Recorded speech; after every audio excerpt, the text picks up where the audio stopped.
In our choice to be with those who suffer, compassion leads not simply to pity, but to solidarity. Through pity, we respond to the other as a kind of object, and can assume an apolitical stance on the causes and conditions that create such suffering.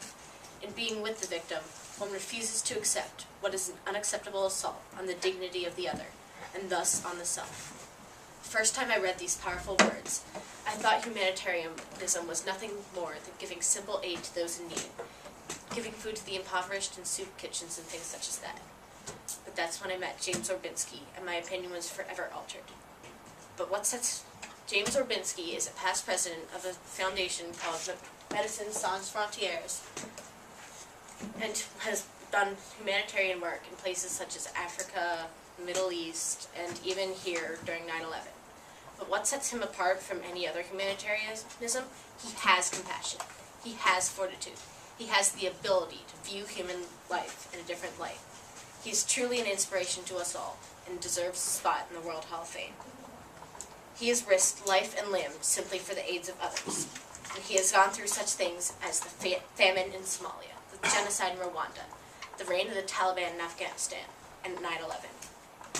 He has gone out of his way to help the hurt, the hungry, the hunted, and he is an inspiration to us all because of that. James Orbinski exemplifies the trait of compassion more than anyone else I have ever met. To many, he seems an ordinary person, but to those who have been suffering, he is a hero. When he was a young boy, he would see videos about the Holocaust, and he was disgusted by it. It had happened way before his time, but he would still spend nights awake, wondering why people could be so cruel, and why no one had done anything to stop it.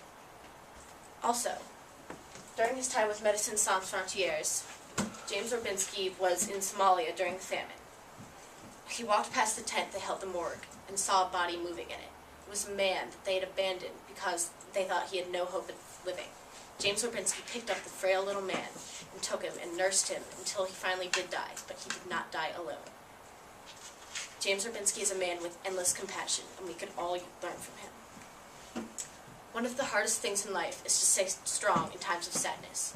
James Orbinski has this fortitude, this strength of spirit. When he was in Rwanda, every day he witnessed bloody murders. See all the bodies? Not only did he witness all of them, but he heard about hundreds more. For example, once he treated a young girl who told him the story of how she hid in a bathroom while her mother and father were butchered by machetes in front of her. He's strong enough to not only recount these stories, but to write about them, like in this book, and speak about them. I actually went to see him speak. He spoke without tears, without wavering. He has that much strength. The coldness he has witnessed has not hurt the warmth in his heart, and that is truly a remarkable feat.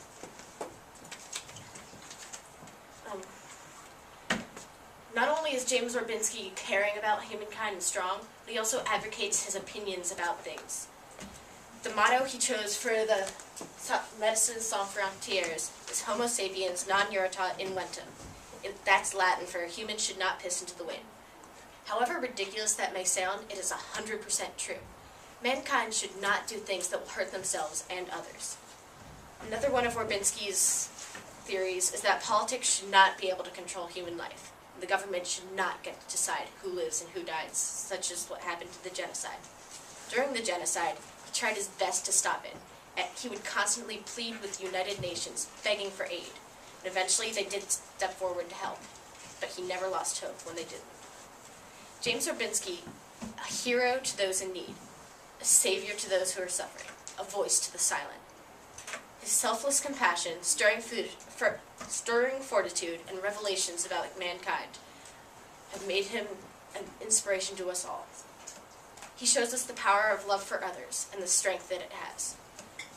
Whether he's elected into the World Hall of Fame or not, he is truly a saint, and there's a spot waiting for him in heaven.